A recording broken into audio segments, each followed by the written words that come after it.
This strawberry jam is so good that it's hard to believe it doesn't have any sugar and only has 3 natural ingredients.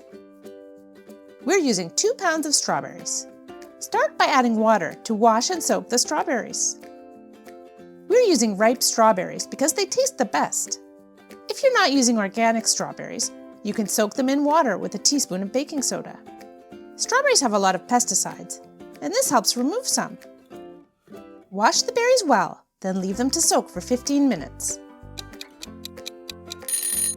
Strain off the water and return the berries to the bowl. Add clean water and rinse them again.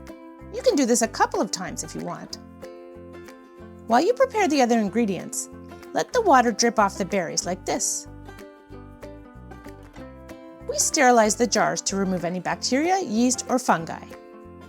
Place clean mason jars in enough cold water so that they're submerged.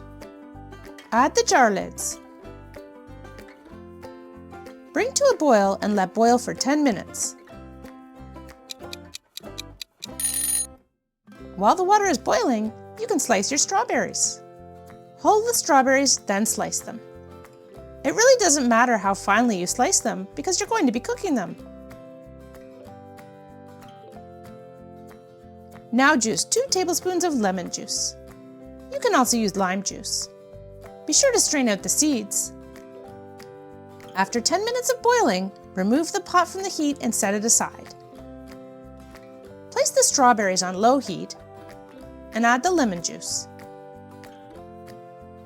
Mix and cook with the pot covered for 5 minutes. Covering the pot helps the strawberries to release their juice. After the 5 minutes, take off the lid and continue cooking on low, stirring very frequently. The cooking can take an hour or more because the liquid needs to evaporate.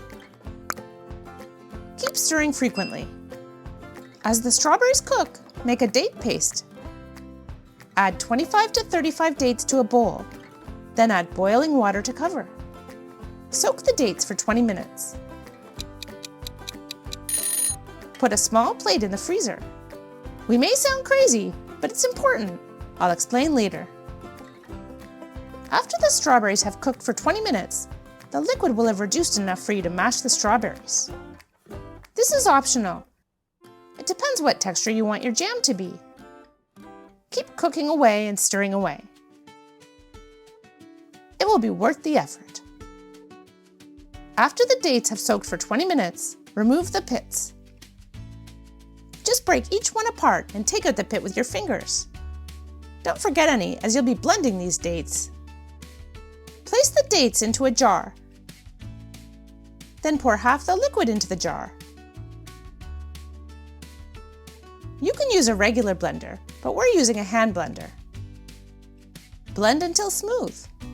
We should mention that there are many different varieties of dates, and some are sweeter than others. Ours were quite dark, so our jam came out looking dark. If the paste is too thick, you can add more of the liquid. This is the consistency you're aiming for. We'll add a cup of date paste to the strawberries.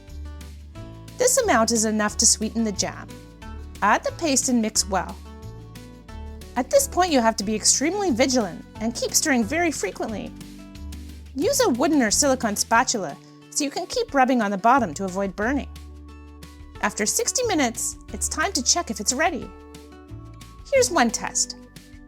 When you push across the pot with the spatula, if it's ready, you can easily see the bottom of the pot behind the spatula. Another test is the frozen plate test. Add a spoonful of jam onto the plate and return to the freezer for 2 minutes. Now remove the plate and swipe your finger through the jam. If it comes back together, it's not ready. If it stays apart, like ours does here, it's ready. Remove the pot from the heat. Now carefully take the mason jars out of the hot water. To avoid a temperature shock to the glass and risk of breakage, they should still be hot when you add the jam. Use a funnel if you have one. We ended up with 1 half-liter mason jar of jam, or 16 ounces. This strawberry jam is so tasty, but not too sweet. It's perfect on toast. And we've got you covered for the toast too. Just watch this video. We guarantee this bread recipe is amazing.